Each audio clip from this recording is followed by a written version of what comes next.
अंधेरे का खौफ। ये कहानी एक छोटे से गांव की है जो घने जंगलों से घिरा हुआ था।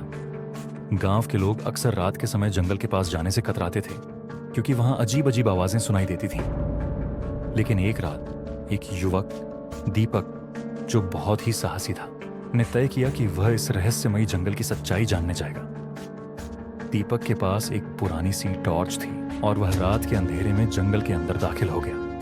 उसका दिल तेज तेज धड़क रहा था, लेकिन उसे विश्वास था कि यह सिर्फ अफवाहें हैं। जैसे जैसे वह आगे बढ़ा, हवा की अजीब सी सरसराहट उसके कानों में आई, जैसे कोई उसे धीरे धीरे पुकार रहा हो। वह एक पुराने टूटे फूटे घर के पास पहुंचा। घर के दरवाजे के पास एक लाल रंग की दरियां बिछी थी और खिड़कियां बंद थीं। दीपक ने डरते डरते दरवाजे को खोला और अंदर कदम रखा। अंदर की हवा बेहद सर्द थी और गंदगी से भरे फर्श पर कदम रखते ही एक अजीब सी घिनौनी आवाज सुनाई दी। दीपक का दिल डर से धड़कने लगा, लेकिन उसने खुद को हिम्मत दी और अंदर जाने का निश्चय किया। घर के भीतर गहरी खामोशी थी, जैसे कोई यहां नहीं रहता। तभी अचानक एक तेज आवाज आई, जैसे किसी ने एक भारी वस्तु गिरा दी हो। दीपक की टॉर्च की रोशनी इधर उधर दौड़ी और उसकी नजरें एक अजीब सी आकृति पर पड़ी जो घर के एक कोने में खड़ी थी। वह आकृति किसी इंसान जैसी दिखती थी, लेकिन उसका चेहरा धुंधला और भयावह था। दीपक ने आंखें झपकाईं और जब उसने फिर से देखा तो वह आकृति गायब हो चुकी थी। दीपक का दिल घबराहट से तेज हो गया, लेकिन वह वहीं खड़ा रहा। तभी उसे किसी के चीखने की आवाज सुनाई दी, एक दर्द भरी चीख, जैसे कोई उसकी मदद मांग रहा हो। वह बिना सोचे समझे उस आवाज की ओर बढ़ने लगा। जैसे जैसे वह आगे बढ़ा, वह आवाज और करीब आने लगी, लेकिन उसका रास्ता अब और भी अंधेरे से घिर चुका था। तभी उसने देखा, घर के एक कमरे में एक पुराना दर्पण रखा हुआ था।